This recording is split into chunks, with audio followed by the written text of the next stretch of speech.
Hello friends, welcome to our YouTube channel. Today we are going to discuss the remaining part of Geography's chapter number 2 of ninth class Physical Feature of India. इस chapter को हमने discuss कर लिया है, जिसमें हमने Himalayan mountains के बारे में बहुत अच्छे से विद मैप समझा था और उसके बाद हमने डिस्कस किया था नॉर्दर्न प्लेन्स के बारे में भी हमने डिस्कस कर लिया है विद मैप समझाया था। पेंसुलर प्लेटूज के बारे में हमने डिस्कस किया था प्रीवियस जो वीडियो थी पार्ट था उसमें। आज हम पढ़ने जा रहे हैं इंडियन डेजर्ट्स के बारे में। डेजर्ट क्या होते हैं? मारुस्थल। इंडिया के मारुस्थल के बारे में आज हम पढ़ने वाले हैं। The Indian desert lies toward the western margin of the Aravalli hills. Aravalli hill के वेस्ट में क्या ये इंडियन डेजर्ट्स पाए जाते हैं, मारुस्थल हैं। It is an undulating sandy plain covered with the sand dunes। तो यानी कि यहाँ पे रेत ही रेत है, रेत के घाटियाँ कह सकते हो। This region just is a very low rainfall below 150 millimetre per year, यानी कि बहुत कम बारिश होती है यहाँ पे। 150 मिलीमीटर से भी नीचे होती है एक साल में। It was a arid climate with the low vegetation cover. तो यहाँ पे जो क्लाइमेट अच्छा नहीं है, जिसकी वजह से जहाँ पे जो वेजिटेशन बहुत कम होती है। Streams appear during the rainy season. तो जो स्ट्रीम्स हैं, स्ट्रीम्स यानी कि थोड़ा बहुत जो झीलें वगैरह हैं, वो हमें सिर्फ जब रेन होती है तो ही देखने को मिलती हैं। Some after they disappear into the sand as they do not have enough water to reach the sea. तो क्या जी, ये जो थोड़ी थोड़ी ये नदियाँ सी झीलें सी होती हैं, वो क्या होती हैं, वो जल्दी ही अब जब पानी होता है तब तो होती हैं, जब बारिश ख़त्म हो जाती है फिर ये दोबारा डिसअपियर हो जाती हैं, क्योंकि जो सैंड होता है ना वो पानी को जल्दी ही अपने अंदर सोख लेता है। ओके, तो Luni is only large river in this region. तो लूनी ही एक रिवर है जो डेजर्ट पार्ट में पाई जाती है, हमारे इंडिया के डेजर्ट पार्ट में पाई जाती है। तो इस तरह का होता है डेजर्ट एरिया। तो पानी की बहुत दिक्कत होती है यहाँ के एरिया में। आगे है बर्चन्स। क्रीसेंट शेप डून्स होती हैं यहाँ पे। Covered a large area but a longitudinal dunes become. जो लॉन्गिट्यूडनल ड्यून्स होती हैं वो मोर prominent near the Indo Pakistan boundary. Indo Pakistan boundary के साथ बहुत प्रोमिनेंट है। इफ़ यू विजिट जैसलमेर, अगर आप जैसलमेर की तरफ विजिट करोगे, you may go to see a group of barchans. तो आप ना ग्रुप ऑफ बर्चेन्स आपको देखने को मिलेंगी। ग्रुप ऑफ बर्चेन्स के बारे में मैं ये अब पहले तो हम मैप देख लेते हैं कहाँ पे है ये इंडियन डेजर्ट्स। तो यहाँ पे हम मैप देखते हैं, ये रहा हमारा मैप। तो ये रहा इंडियन, तो ये रहा ग्रेट इंडियन डेजर्ट्स। ठीक है, आप देख सकते हो ये अरावली रेंज है। अरावली रेंज के इधर नॉर्थ में पड़ता है ग्रेट इंडियन डेजर्ट्स। ओके, यानी कि यहाँ पे राजस्थान का थोड़ा सा हिस्सा आ जाता है, राजस्थान पंजाब का थोड़ा सा हिस्सा आ जाता है इसमें। इंडियन डेजर्ट का मैंने आपको दिखा दिया है मैप पे कि कहाँ पे है ये इंडियन डेजर्ट्स हमारे। ओके, तो आगे हम देखते हैं क्या है हमारा topic, the coastal plains. Coastal, coast का मतलब क्या होता है? समुद्री तट। जो समुद्री तट है उसके प्लेन्स के बारे में देखेंगे। The peninsular plateau is flanked by the stretch of the narrow coastal strips running along with the Arabian sea in the west and the bay of Bengal in the east. तो यानी कि ये देखो देखो हमारा इंडिया का नक्शा नीचे से ऐसे होता है ना साउथ की तरफ, तो इधर तो अरेबियन सी है और इधर है बे ऑफ बंगाल। ठीक है, तो ये वाले इसको क्या बोलते हैं? कोस्टल प्लेन्स बोलते हैं, ये कोस्टल। इधर तो थोड़ी थोड़ी वो हमने देखे थे ना पहले, ये वो पहाड़ियाँ सी हैं। और ये देखो कोस्टल प्लेन है, पानी से घिरा हुआ है, और यहाँ पे पहाड़ियाँ हैं। और ये जो बीच वाला प्लेस है इसको हम कोस्टल प्लेन बोलते हैं। ओके, इनके बारे में हम पढ़ रहे हैं। Okay, the bay of Bengal on the western coast sandwiched between the western Ghat and the Arabian sea. जो वेस्टर्न कोस्ट है, वेस्टर्न कोस्ट हम इसको बोलेंगे। जो ये देखो अरेबियन सी और ये वेस्टर्न घाट के बीच वाला प्लेस है उसको क्या बोलेंगे? उसको हम बोलेंगे वेस्टर्न कोस्ट। नैरो प्लेन्स हैं यहाँ पे, कम है, बहुत कम जगह है। ठीक है, it consist of the 3 section. इसमें भी 3 सेक्शंस हैं। The northern part of the coast is called the Konkan, इसको कोंकण जो मुंबई और गोवा के वाले पार्ट को, द सेंट्रल स्ट्रेच को हम कन्नड़ प्लेन्स बोलते हैं, और जो साउथ स्ट्रेच है उसको मालाबार कोस्ट बोलते हैं। ये पहले मैं आपको दिखाई देती हूँ, तो उसके बाद दिखते हैं, क्योंकि ना समझना मैप के जरिए बहुत ज़्यादा इंपॉर्टेंट हो जाता है। तो ये देखो है ना, ये इसकी बात हो रही है, ये आप देख रहे हो ना मैप पे दिखना। तो ये देखो ये कोंकण, ये देखो कोंकण, ये वेस्टर्न घाट्स वैसे लिखा ही हुआ है, ये मालाबार कोस्ट। ओके, ये बताया गया है, ठीक है, ये दिखाए गए इन्होंने। और आगे देखते हैं, फिर चलते हैं हमारी जहाँ पे हैं हम, तो पढ़ते हैं। ओके, हाँ जी, it consist of the 3 sections. 3 sections हमने देख लिए मालाबार कोस्ट तक, ठीक है। मालाबार कोस्ट सबसे नीचे है, द कोस्टल प्लेन में ये देखो भाई अच्छी खेती भी होती है वहाँ पे, क्योंकि कोस्टल प्लेन्स हैं, ठीक है। प्लेन्स वाले इलाके में अच्छी फर्टाइल ज़मीन होती है, तो वहाँ पे खेती होती है। The plain along the bay of Bengal are a wider level, तो जो बे ऑफ बंगाल वाला इलाका है वो थोड़े से वाइडर चौड़े हैं। In the northern part it is refer to the northern Circars बोलती हैं इसको नॉर्दर्न वाले। The southern part is known as a Coromandel coast, southern वाले पार्ट को कोरोमंडल कोस्ट बोलते हैं। जो ऊपर वाला है ना नॉर्दर्न, इसको सिरकार बोला जाता है, सिरकार। लार्ज रिवर यहाँ पे जो महानदी है, गोदावरी है, कृष्णा है, कावेरी है, ये फॉर्म होती हैं इन डेल्टा पे, इसकी कोस्ट पे। Lake Chilka is the important, Chilka lake बहुत इंपॉर्टेंट हो जाती है ईस्टर्न कोस्ट में। ओके, तो ये है। तो पहले फिर दोबारा चलते हैं यहीं पे, क्योंकि मैप तो आपको पता है, मैप के जरिए पढ़ेंगे तो याद हो जाने वाला है हमें। देखिए जी, ये है नॉर्दर्न सर्कस, और कोरोमंडल कोस्ट, कावेरी नदी ये देख सकते हो आप, गोदावरी, महानदी है, कृष्णा है। ओके, ये यहाँ पे क्या होती है, बे ऑफ बंगाल में गिरती हैं। यहाँ पे इधर है बे ऑफ बंगाल, ये है अरेबियन सी। ओके, तो यहाँ पे देखो ये एरिया भी वाइडर है, यहाँ पे जो एरिया है ये देखो ये बहुत नैरो है, और यहाँ का एरिया वाइडर है। ओके, तो ये रहा, इसके बारे में हमने देखा ही है, अभी समझ में आ गया है ना। अगर कोई प्रॉब्लम है तो आपने कमेंट सेक्शन में पूछ लेना है भाई साहब। ओके, हाँ जी, डू यू नो में देख लेते हैं। The Chilka lake is the largest salt water lake in India, Chilka lake खारे पानी की सबसे बड़ी लेक है, और it lies in the state of Orissa, Orissa में बहती है।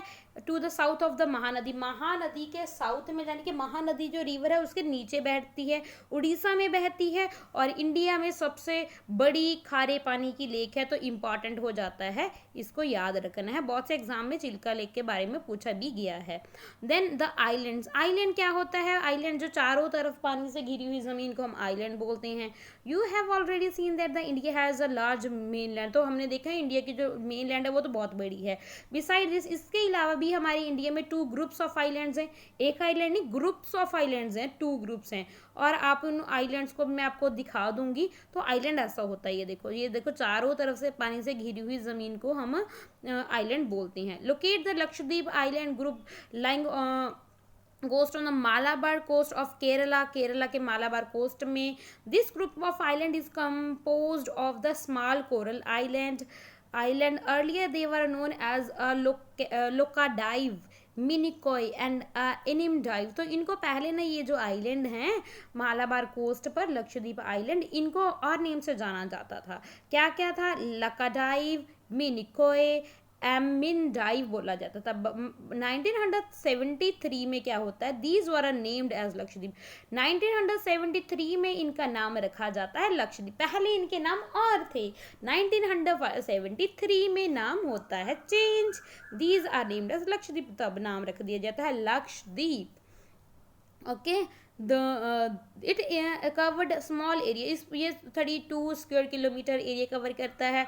Kaveri island is the administrative headquarter of Lakshadweep, जो कावारत्ती आइलैंड है वो एडमिनिस्ट्रेटिव हेडक्वार्टर है इस लक्षद्वीप का, क्योंकि बहुत से ग्रुप है ना, जो मेन आइलैंड आपने याद रखना है वो है कावारत्ती आइलैंड है, वो एडमिनिस्ट्रेटिव हेडक्वार्टर है ये लक्षद्वीप आइलैंड का। This island group has a great diversity of flora and fauna. तो ये जो आइलैंड है यहाँ पे जो फ्लोरा एंड फौना यानी कि वेजिटेशन में लगा लो, वाइल्ड लाइफ में लगा लो, आपको बहुत ज़्यादा वैरायटी देखने को मिलेगी। The Pitti island which is uninhabited has a bird sanctuary. तो पित्ती आइलैंड है, वहाँ पे बर्ड सेंचुरी भी है। ओके, दो आइलैंड है। लक्षद्वीप वैसे तो ग्रुप ऑफ आइलैंड सबको लक्षद्वीप का नाम दिया गया है, मगर इसमें आइलैंड एक तो है कावारती और एक है पित्ती आइलैंड, ये आपको याद रखने का। जो कावारती है आइलैंड लक्षद्वीप का, ये एडमिनिस्ट्रेटिव हेडक्वार्टर है इसमें। और जो पित्ती आइलैंड है, ये पित्ती आइलैंड में बर्ड सेंचुरी है। देन आ जाते हैं कोरल्स। कोरल्स क्या होती हैं? Corals polyps are a short-lived microscopic organism which live in a colony, जो colonies में रहती हैं। They flourished in shallow mud free and warm water। ये जो microcosms हैं ये क्या होते हैं? जो शैलो पानी, जो ज़्यादा गहरा नहीं होता, मड फ्री में उपज जाते हैं। They are a secret calcium carbohydrates। The coral secretion and their skeletons from a coral deposits in the form of the reef। They are a mainly of a three kind। तीन तरह के होते हैं। Barrier reef होती हैं, fringing reef and the एटलूल्स होती हैं। The great barriers reel है जो ऑस्ट्रेलिया में है, वो गुड एग्जाम्पल है। First kind of a corals reef यहाँ पे मिले हैं। Atolls are a circular and a horse shoe shaped coral reeds. यानी कि एक अटोल्स थे वो सर्कुलर थे, और हॉर्स शू शेप्ड, जो हॉर्स का जो शू होता है उस तरह के आपको कोरल्स देखने को मिलते हैं। ये माइक्रोकोरिज्म होते हैं। ओके, देन आ जाता है हमारा आगे, ये हमारा now you can see the elongated chain of the island located in the bay of Bengal extending from the north to east. तो बे ऑफ बंगाल, ये देखो मैं आपको यहीं पे बना के ही बता देती हूँ। ये देखो इधर है, इधर छोटे छोटे ग्रुप ऑफ आइलैंड को हम लक्षद्वीप बोलते हैं, और इधर हैं जो छोटे छोटे आइलैंड्स, उनको जो बे ऑफ बंगाल में है वो है हमारे Andaman and Nicobar islands. They are bigger size and are more numerous and scattered. ये बड़े साइज हैं, इनके साइज थोड़े से बड़े हैं। जो ये अंडमान एंड निकोबार आइलैंड है ये थोड़े से बड़े हैं, and more numerous and scattered, थोड़े से बिखरे हुए हैं।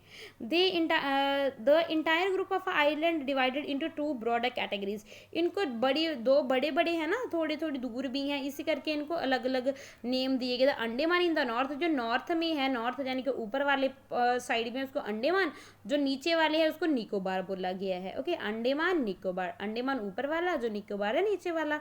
It is believe that these islands are an elevated portion of a submarine mountains। यानी कि ऐसा बोला जाता है ये एक पोर्शन है सबमेराइन माउंटेन का। ठीक है, यानी कि माउंटेन की जो ऊपर वाली सतह दिख रही है, यानी कि इसके नीचे माउंटेन है। ठीक है, यानी कि ऊपर वाली पीक दिख रही है हमें। These islands groups are of great strategic importance of the country के लिए बहुत ज़्यादा इंपॉर्टेंस रखते हैं ये। There is a great diversity of flora and fauna in the group of the island too. तो यहाँ पे भी फ्लोरा एंड फौना आपको बहुत तरह के देखने को मिलती है।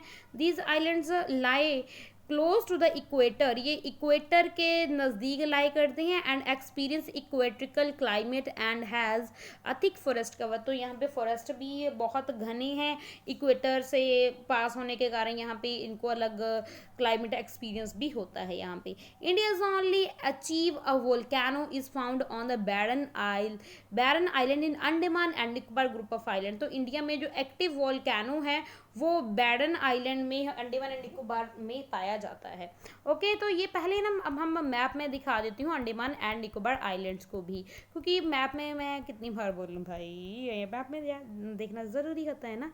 तो यहाँ पे देखिए, ये देखो अरेबियन सी इधर है ना, ये देखो अरेबियन सी इधर है, तो ये रहे, ये देखो छोटे छोटे देख रहे हो ना, ये लक्षद्वीप हैं। ओके, ये लक्षद्वीप है। ये सभी को ग्रुप ऑफ आइलैंड को क्या बोला जाता है? लक्षद्वीप। ये है बे ऑफ बंगाल, ये है bay of Bengal. Bay of Bengal में है अंडमान एंड निकोबार आइलैंड। ये देखो अंडमान एंड निकोबार आइलैंड, दोनों को तो हम अंडमान एंड निकोबार बोलते हैं। और जो ऊपर वाला है, ये ऊपर वाला है, थोड़े से बड़े हैं ना साइज में, इनको अकेले को अंडमान और नीचे वाले को निकोबार आइलैंड बोला जाता है। I hope you understand very well, बहुत अच्छे से समझ गए होंगे। फिर भी अगर प्रॉब्लम है तो कमेंट सेक्शन में ज़रूर पूछना। ओके, तो आगे है a detailed account of the different physiographical unit highlights the unique feature of each reason. It would however however we clear that the each region complements the other and makes the country richer in its natural resources. तो हमारे देखा ही है ना, हमने पूरे chapter में कितने शिद्दत से हमने इस चैप्टर को पढ़ा है, तो देखा है कितने डिफरेंसेस हैं, नेचुरल रिसोर्सेज भी अलग अलग हैं, हमारी कंट्री को रिचर बनाते हैं. The mountains are the major source of water. जो माउंटेन है उन्हीं की वजह से हमें पानी मिलता है. फॉरेस्ट की वेल्थ हमें, भाई अगर पानी होगा तभी तो कुदरत वनस्पति होगी, तभी तो ये कि पानी तो बहुत इंपॉर्टेंट सोर्स है ना. The northern plains are the greenery of the country. तो ये भी क्या है, ये सॉरी ग्रीनरीज, ये नॉर्दर्न प्लेन्स भी बहुत इंपॉर्टेंट पार्ट्स हैं हमारे इंडिया के. They provide the base to the early civilisation. यही बेस है हमारी अर्ली सिविलाइजेशन के. The plateau is a store house of minerals. जो प्लेटूज हैं यहाँ पे हमें बहुत तरीके के मिनरल्स मिलते हैं. Which has played a crucial role in the industrialisation of our country. जो कि हमारे देश में इंडस्ट्रियलाइजेशन को बढ़ावा देने में बहुत इंपॉर्टेंट रोल प्ले कर रहा है. The coastal region and island groups provide a site for the fishing and the port activity. Port activity और फिशिंग के लिए ये वाले जो आइलैंड्स हैं और ये जो कोस्टल रीजन है ये बहुत इंपॉर्टेंट है. Thus the divorced physical features of land have a immense future possibility of development. तो इतने इसी कारण हमारे इंडिया में भाई तरक्की हो रही है, हमारा इंडिया बढ़ रहा है. इतने क्या है, हमारे डाइवर्सिटी है हमारे इंडिया में, इसके कारण क्या है. तो हमारा इंडिया ऐसे ही चाहते हैं हम, दिन दुगनी रात चौगनी तरक्की करता रहे हमारा इंडिया. ओके तो हमारा चैप्टर हो गया है कंप्लीट. शिद्दत से किया है हमने. Thank you and God bless you.